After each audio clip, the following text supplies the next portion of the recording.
I was in the middle of reviewing quarterly projections when the text from reception came. Investors are here early. Also, the new VP just arrived. Perfect timing. I'd been working since 5 a.m. preparing for this board meeting, the one where I'd unveil our company's expansion strategy. 3 years of building from nothing to a $4-5 million valuation, and today was pivotal. I smoothed my charcoal blazer, grabbed my presentation notes, and headed down to greet them. The lobby gleamed under soft lighting, our company logo backlit on brushed steel. I spotted our investors immediately, Diane from Vertex Capital and Martin from Highland Group, both in animated conversation with someone whose back was turned to me. The new VP, clearly. The board had insisted I hire seasoned leadership to scale the company I'd founded. After weeks of interviews, we'd landed on this guy, former strategy director at a major consulting firm. Impressive references, the whole package. I was halfway across the lobby when he turned around. Tall, immaculately dressed in a tailored suit, projecting that particular brand of corporate confidence that comes from never having your belonging questioned. He gave me a quick once-over, barely registering my presence. Then, he did it. Without breaking his conversation with Martin, he shrugged off his wool cashmere coat and tossed it at me. Actually, tossed it. "Get me a black coffee and hang up my coat, sweetheart," he said, not bothering to look at me. "The board meeting is for executives only." The coat landed in my arms before I could react. I stood frozen, acutely aware of Diane's widened eyes, the receptionist's mortified expression. "And make it quick," he added, finally glancing at me. "We're starting soon." In that moment, I had choices. Create a scene, correct him immediately. I weighed them all in the space of a breath. "Of course," I replied quietly, turning away with his coat.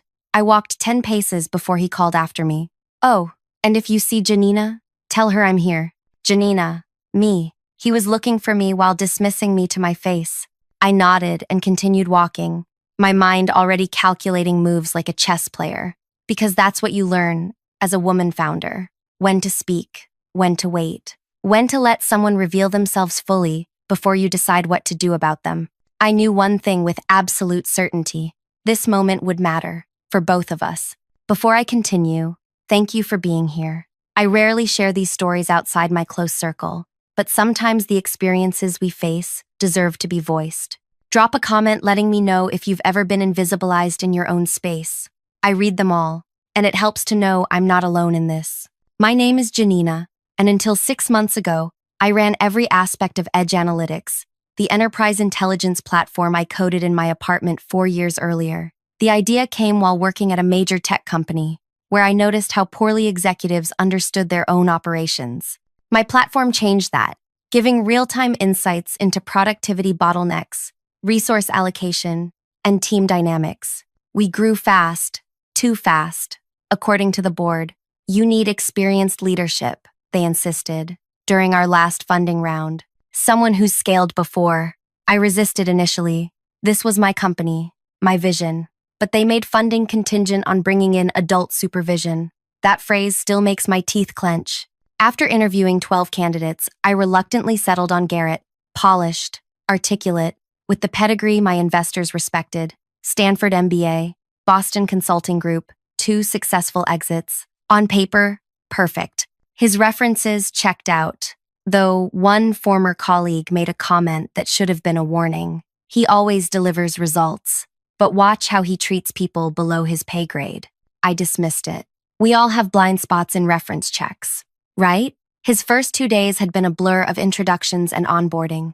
This board meeting would be his first real appearance, and he'd just made quite the impression. After leaving the lobby, I didn't head to the coffee station. I went to my office, hung his coat in my closet, and texted my assistant, Maya. "Meeting in 5 minutes. Bring the keynote presentation to the boardroom." Then I texted Diane. "Running a few minutes late. Please have everyone take their seats." I gave myself exactly 3 minutes to process my anger. Not to dissolve it, to distill it into something precise and useful. Anger like this can cloud judgment or sharpen it. I chose the latter. When I entered the boardroom, conversation immediately hushed. 8 people sat around the mahogany table, including Garrett, who was mid-anecdote about some consulting triumph. "Sorry I'm late," I said, taking my place at the head of the table. Garrett's expression shifted from confusion to dawning horror as Maya handed me the presentation remote.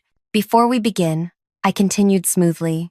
I believe introductions are in order. I'm Janina Chen, founder and CEO, and you must be Garrett Phillips, our new VP of Operations. The look on his face, that moment of realization, was almost worth the humiliation in the lobby. I believe you were looking for me earlier? I added, holding his gaze until he looked away. To his credit, he recovered quickly. A misunderstanding, he said with a forced laugh. My apologies. The meeting proceeded. I delivered my presentation on our expansion strategy, fielded questions, secured the approvals we needed, professional, focused, as though nothing had happened. But everyone in that room knew the dynamic had been established in those first 30 seconds. After the meeting, Garrett approached me, hand extended. Janina, I want to sincerely apologize for earlier. I made an incorrect assumption. I shook his hand firmly. Yes, you did. Your coat is in my office. I feel terrible. It won't happen again. I'm sure it won't, I replied. We have our one-on-one tomorrow morning. We can discuss expectations then. I could have fired him on the spot. Maybe I should have, but something told me to wait, to watch and understand exactly what kind of problem I was dealing with. That night, I called my oldest friend, Zoe, who runs her own architectural firm. You're not going to believe what happened today, I began, recounting the incident. Please tell me you fired him, Zoe said when I finished. Not yet. Janina, this is textbook. He'll undermine you at every turn. Men like that don't change overnight. I know, I said, staring out my apartment window at the city lights. But I want to understand the pattern first. Is this who he fundamentally is? Or was it a terrible first impression? You're giving him too much benefit of the doubt. Maybe, I admitted. Or maybe I'm giving myself time to decide the most effective response. The truth was more complicated. I'd fought too hard to build this company, to make impulsive decisions, even justified ones. Firing our brand new VP without documenting a pattern would create board problems I didn't need. But more than that, I wanted to understand exactly what I was dealing with. The following morning, I arrived at the office early, reviewing Garrett's personnel file before our meeting. His resume was flawless, his interview notes impressive. On paper, he was exactly what we needed. He arrived 5 minutes early for our 9 a.m. meeting, knocking on my open door with uncharacteristic tentativeness. Come in, I said, gesturing to the chair across from my desk. Coffee? No, thank you, he replied, clearly uncomfortable with the role reversal. I studied him for a moment. In another context, he epitomized executive presence, confident posture, articulate speech, that particular quality of assumed belonging that came from a lifetime of institutional validation. Yesterday was unfortunate, I began. But it happens. What matters now is how we move forward. Relief flooded his features. I completely agree. It was an honest mistake that won't happen again. Tell me, I said, leaning forward slightly. What made you assume I was an assistant? The question caught him off guard. He began, then paused. I was expecting the CEO to be in the boardroom already.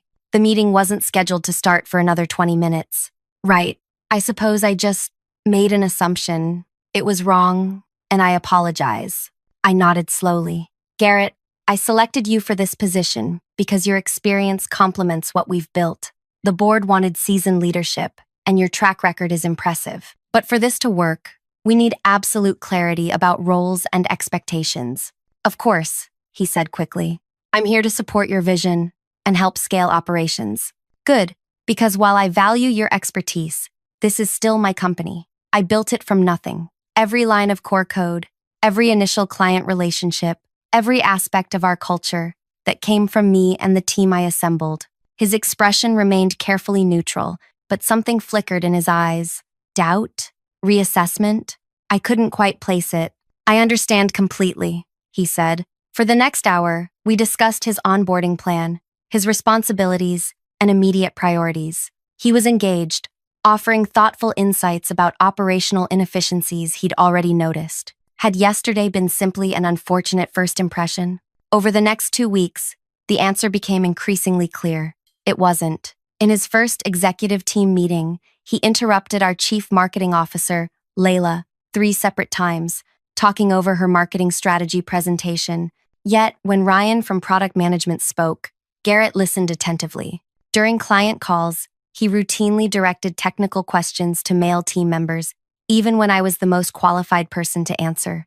In one particularly telling moment, he stepped in front of me to shake hands with a potential investor, effectively positioning himself as the primary decision maker. Each incident was subtle enough to seem accidental in isolation, but the pattern was unmistakable. I started keeping notes, time-stamped and detailed. Then came the strategy session, where everything crystallized. We were discussing our enterprise sales approach when Garrett leaned back in his chair, interrupting our sales director mid-sentence. "What we really need," he announced, "is to pivot toward larger clients. The current approach is too fragmented." This directly contradicted the strategy I'd outlined the previous week. "Interesting," I said evenly. "What data are you basing that on?" He smiled with practiced ease. "My experience at BCG. We saw this pattern repeatedly with companies at our stage. He'd almost said your stage, as if he wasn't part of the company but rather observing it from above. "I'd like to see the analysis," I said. "Can you have it on my desk by tomorrow?" His confidence faltered slightly. Of course, that analysis never materialized. Instead, the next day, he forwarded an article about enterprise sales strategies, with key passages highlighted, someone else's thinking presented as support for his position. That evening, I called Maya into my office. "I need you to do something discreetly," I said, closing the door. "Start tracking every meeting Garrett schedules, especially with board members or investors." Maya's eyebrows rose. "You think he's going around you?" "I think he's establishing parallel lines of communication." "Just watch and document." Maya had been with me since the beginning. My first hire, initially as an assistant, now our chief of staff. She missed nothing. "On it," she said. "And Janina?" The engineering team mentioned he's been asking a lot of questions about the architecture and codebase, technical questions beyond the scope of his role. I nodded slowly. Interesting. When she left, I opened my laptop and reviewed Garrett's employment contract, focusing on the intellectual property and non-compete clauses. Something felt off, and I'd learned to trust that instinct. 3 days later, Maya forwarded an email that confirmed my suspicions. Garrett had scheduled a casual lunch with Martin from Highland Group, without mentioning it to me. The calendar invitation included a pre-discussion of strategic options for edge analytics. Strategic options. For my company, without me. That night, I barely slept, moving from anger to strategic calculation and back again. By morning, I had the outline of a plan. Not to fire him. That would be too simple, too expected. No, I needed something that would both protect my company and teach a lasting lesson. I texted my friend Zoe. "Need to discuss something important. Dinner tonight?" We met at a small Ethiopian restaurant where the ambient noise would ensure privacy. "He's setting up meetings with our investors without telling me," I explained, breaking pieces off the injera bread between us, suggesting strategic options for the company. Zoe's eyes narrowed. "Like what? Selling? Replacing you?" "I don't know yet, but I do know he's been unusually interested in our proprietary algorithms. He's asking engineers about implementation details that have nothing to do with operations." "That sounds like he's gathering intelligence," I finished, "possibly for competitors, or preparing for some kind of power move." Zoe set down her glass. "You need to fire him, immediately. If I fire him without documented cause, the board will question my leadership. He's been careful to maintain plausible deniability with everything. Plus, firing him doesn't solve the underlying problem, which is that men like Garrett keep failing upward because no one ever makes them face consequences." I outlined my plan to her. It wasn't simple termination. It was education. That's... Zoe paused, searching for the right word. Elegant and slightly terrifying. "Is it too much?" I asked. She shook her head slowly. "No, it's exactly enough." The next morning, I scheduled a one-on-one with Garrett for later that week. Then I began my preparations. First, I met with our legal counsel, Tessa, explaining my concerns without revealing my intentions. "I need to understand our options if we discover a breach of confidentiality or conflict of interest," I said. "Depends on the severity and evidence," Tessa replied. "But your employment contracts are solid, especially for executives. What about recording conversations in our offices? What's the legal standing there?" She gave me a measured look. California is a two-party consent state for recordings. However, your employment agreements include consent to recording in company spaces for security and compliance purposes. I nodded. Good. Next, I spoke privately with our head of engineering, Dev, who'd been with me almost from the beginning. I need you to do something unconventional, I said, explaining my concerns about Garrett's questions regarding our system architecture. Dev leaned back, his expression darkening. Now that you mention it, his questions have been targeted, very specific to our proprietary methods. I want to create a sandbox environment, I explained. A version of our system that looks real, but contains subtly modified code. If that code ever appears elsewhere, we'd have proof, Dev finished. I can set it up so only specific credentials C would access that version.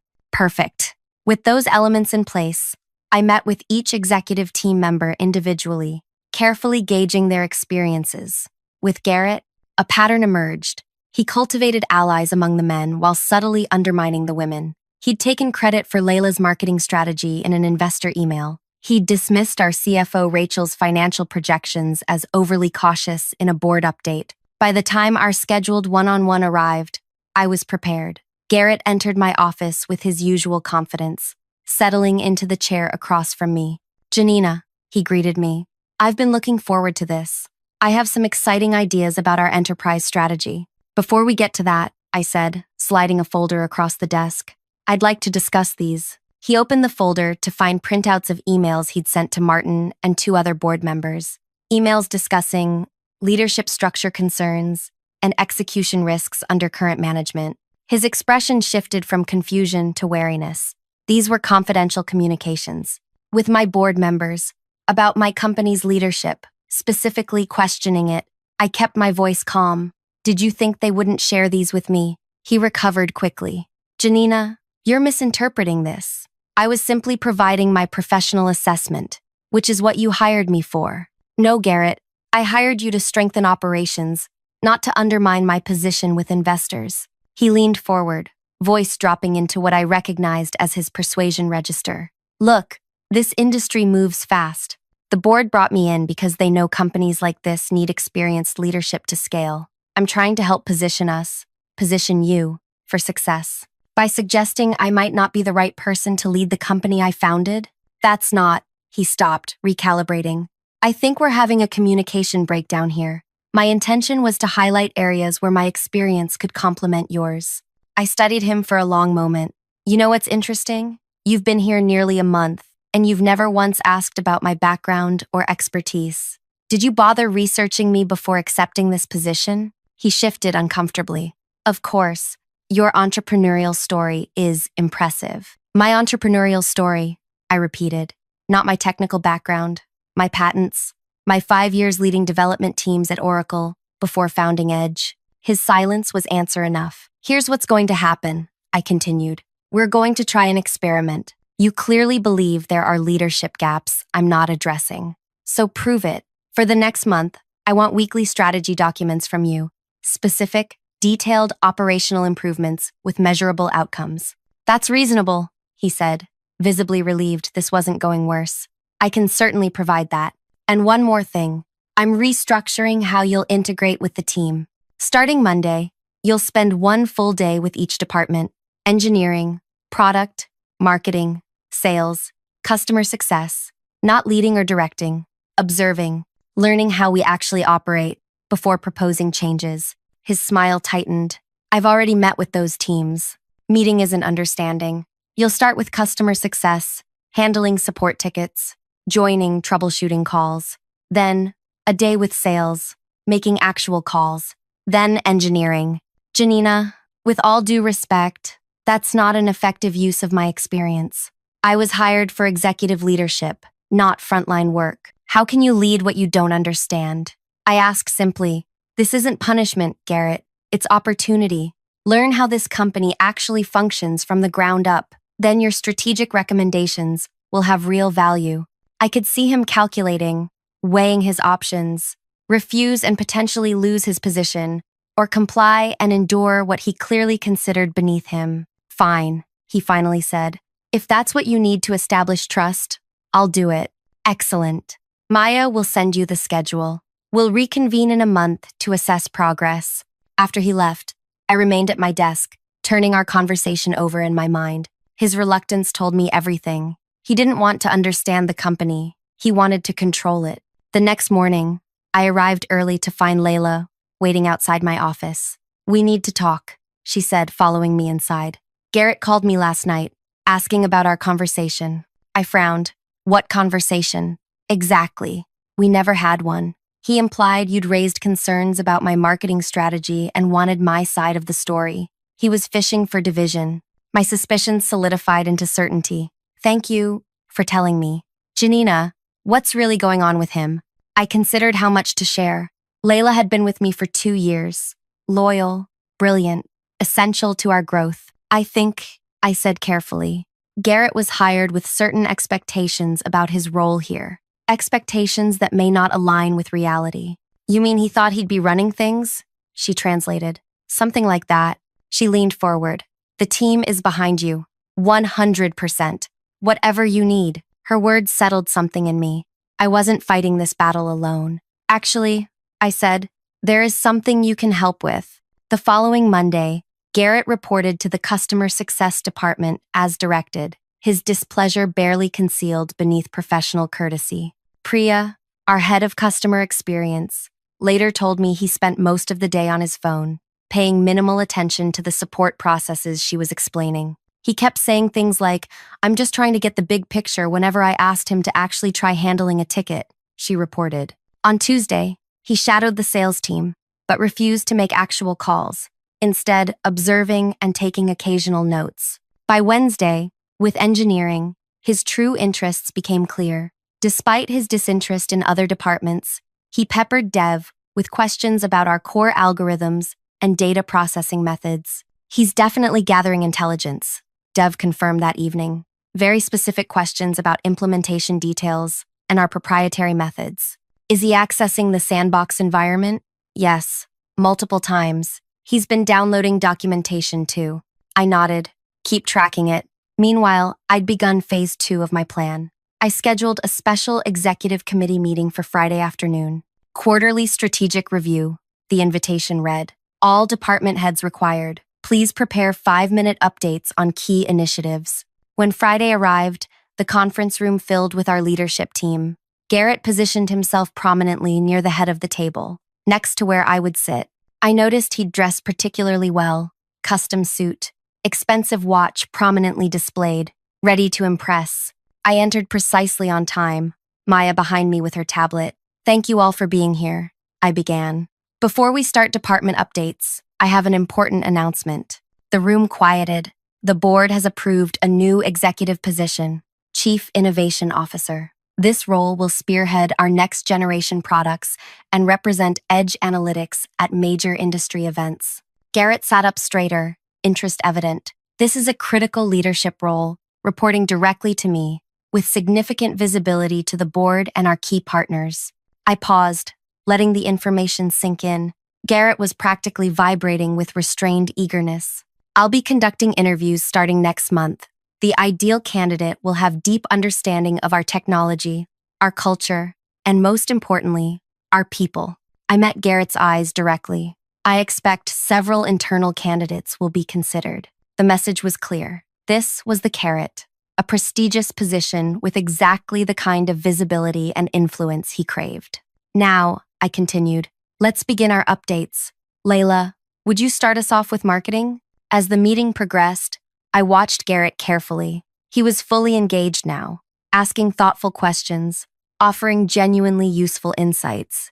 Amazing how the prospect of advancement could transform his behavior. After the meeting, he approached me. "Janina, that new position sounds fascinating. I'd like to discuss it further when you have time." "Of course," I replied. "In fact, why don't we talk about it during our one-on-one next week? I'd be interested in hearing your thoughts on the role." His smile was genuine for once. "I appreciate that. I have some ideas already taking shape." As he walked away, Maya gave me a knowing look. "Hook set?" she murmured. "Deep," I confirmed quietly. Now we reel him in. Our one-on-one the following week was a stark contrast to previous meetings. Garrett arrived with a sleek presentation deck titled Innovation Roadmap, complete with market analysis and competitive differentiation strategies. I took the liberty of drafting some initial thoughts, he said, opening his laptop. For the next 30 minutes, he outlined his vision for the Chief Innovation Officer role. Some ideas were genuinely insightful. He hadn't risen to his position without talent. Others revealed his fundamental misunderstanding of our product's core strengths. "This is thorough," I said when he finished. "You've clearly put considerable thought into it." His smile was warm, confident. "I believe I'm uniquely positioned for this role, Janina. My background in strategy consulting gives me the market perspective, while the past month here has given me insight into Edge's operations." "About that," I said, "how have you found the departmental rotations?" His enthusiasm dimmed slightly. "Educational, certainly. Though I think my time could be more strategically applied going forward. Actually, I wanted to discuss an extension of that process." I slid a folder across the desk. "This is a draft of an executive development program I'm implementing. 6 weeks of immersion across all company functions." He opened the folder, skimming the contents. 6 weeks? That seems excessive for someone at my level. "It's comprehensive," I corrected, "and a prerequisite for the CIO position. I need whoever takes that role to understand our business from the ground up, not just strategy, but implementation." The calculation played across his features. 6 weeks of what he considered beneath him versus the prestige of the new title. "I understand," he finally said.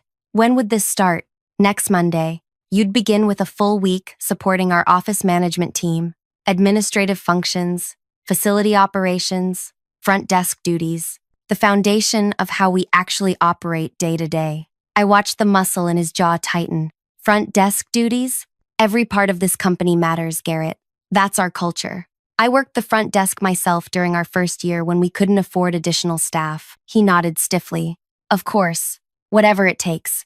As he left my office, I knew he was hooked. The prospect of the prestigious title outweighed his disdain for the process. What he didn't realize was that the process itself was the test, one I already knew he would fail. The following Monday, Garrett reported dutifully to Jen, our office manager. She later told me he spent the first day making painfully obvious efforts to appear engaged while constantly checking his watch and taking important calls that mysteriously required privacy. "He keeps asking when he'll be back to real work," she reported, as if what we do isn't real work. By Wednesday, his facade was cracking. Maya forwarded me an email he'd sent to Martin from our board, requesting a confidential discussion about operational priorities. I noticed he'd also scheduled meetings with 2 other executives during hours he was supposed to be with the administrative team. Thursday morning, I received a text from Jen. "He's not here," said he had a strategic planning emergency and left. I wasn't surprised. I found him in the glass-walled conference room, laptop open, on a video call with someone I didn't recognize. I waited until he finished, then knocked lightly on the open door. "Garrett, I was expecting you to be with Jen today." He closed his laptop. "Janina, I need to be pragmatic about time management. While I appreciate the intent behind this rotation program, there are pressing strategic matters that require my attention." "More pressing than the commitment you made?" I asked quietly. "This is about prioritization. I can learn what I need about administrative functions in a day, not a week." "The point isn't just learning processes," I said. "It's understanding the people who make this company function at every level, respecting their contributions." He sighed, adopting the tone one might use with a naive idealist. "Janina, I admire your people-first philosophy, but business at this scale requires tough choices about where senior leadership focuses their attention." "You're right about tough choices," I replied, "which is why I'm making one now. This development program isn't optional for the CIO role. It reflects the values of our organization." "Are you saying if I don't spend a week at the front desk, I won't be considered for the position?" "I'm saying how you engage with this process tells me everything about whether you're aligned with our company's culture and values." His expression hardened. "I've led teams at organizations 3 times this size. I've advised Fortune 100 CEOs. This isn't an effective use of my expertise." "That's your decision to make," I said simply, "but it will influence mine." For a moment, raw calculation showed on his face, weighing his pride against his ambition. Ambition won. "Fine, he said. I'll return to the rotation program, but I'd like to register my professional assessment that this isn't optimal resource allocation. Noted, I replied. When he left, I texted Maya. Is the board meeting prep complete for tomorrow? She responded immediately. Everything ready. Dev has the technical presentation prepared too. The next day, our monthly board meeting began at 9 a.m. sharp. I had privately briefed several trusted board members about my concerns regarding Garrett, careful to focus on documented behaviors rather than suspicions. When we reached the technology update section of the agenda, I nodded to Dev, who connected his laptop to the presentation screen. Before we discuss our Q3 development roadmap, I began. I want to address a security concern that's recently come to our attention. The room quieted. Garrett shifted in his seat. Dev, could you explain what your team discovered? Dev cleared his throat. We recently identified unusual access patterns to our proprietary algorithm documentation. Someone has been downloading substantial portions of our core IP, particularly around our predictive analytics engine. I watched Garrett's face carefully. His expression remained neutral, but his fingers tensed around his pen. Martin from the board leaned forward. Are you saying we've had a security breach? Not external, Dev clarified. These downloads occurred using authorized credentials, but in patterns inconsistent with job responsibilities. Whose credentials? Asked Diana, another board member. Dev glanced at me. I nodded slightly. Executive-level credentials assigned to Garrett Phillips. The room fell silent. All eyes turned to Garrett, who maintained remarkable composure. I've been researching our technology to better understand our competitive positioning, he said smoothly.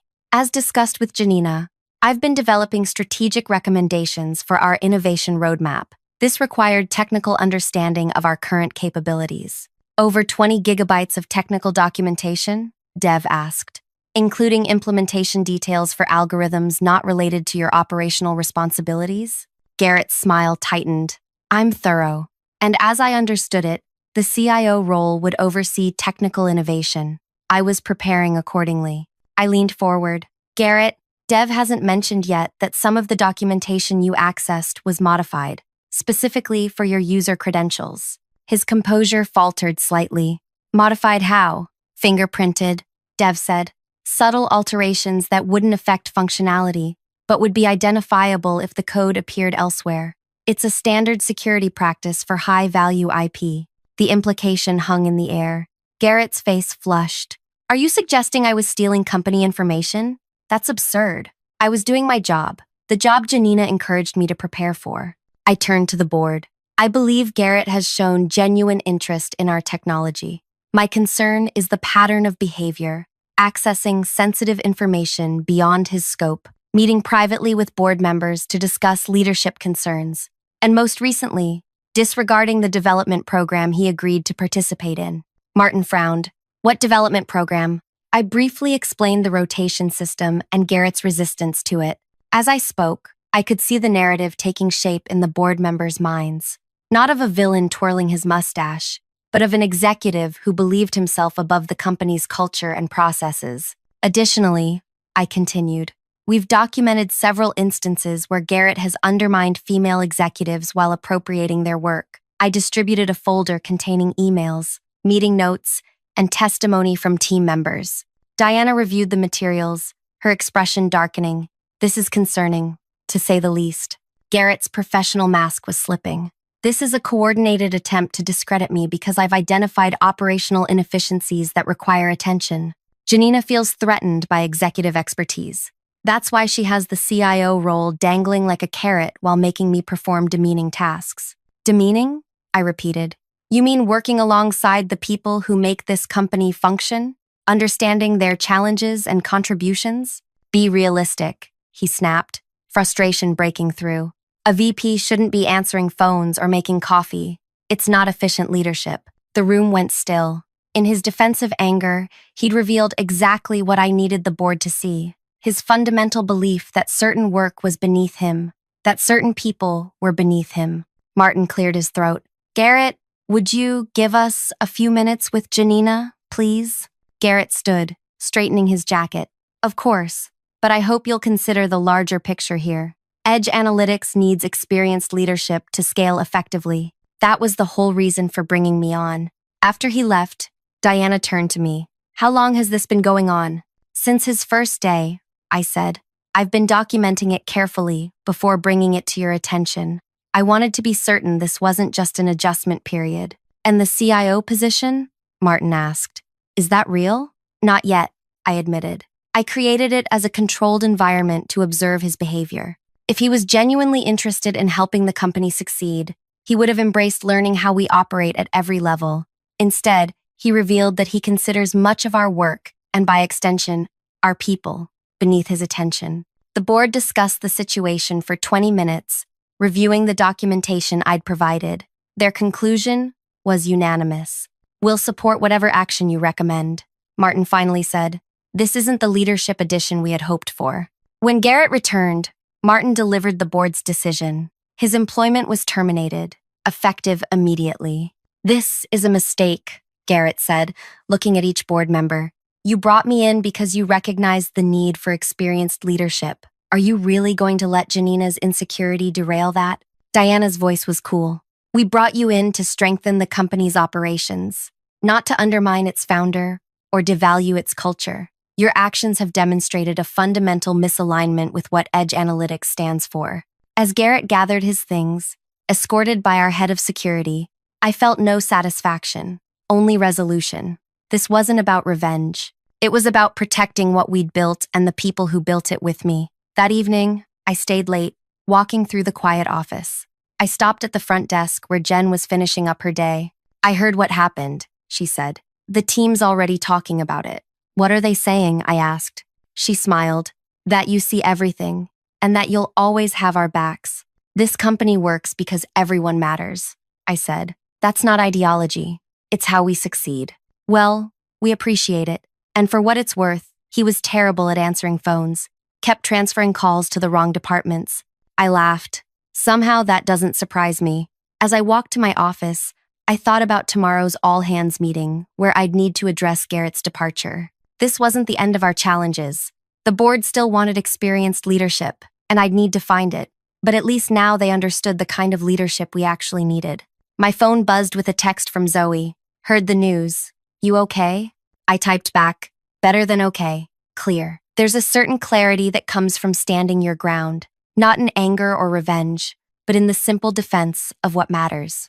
The company I'd built wasn't perfect, but its foundational values were worth protecting. The belief that everyone's contribution mattered, that respect flowed in all directions, that no one was above the essential work that kept us running. In the end, Garrett wasn't defeated by some elaborate scheme. He was undone by the simplest of tests, the willingness to see value in work he considered beneath him, to recognize the humanity in those he thought invisible, and that, perhaps, was the most revealing lesson of all. If you enjoyed this story about standing your ground against workplace discrimination, please leave a like and subscribe. I'm curious, what would you have done in Janina's situation? Would you have confronted Garrett immediately in the lobby or taken a different approach? Your comments always make these stories more meaningful.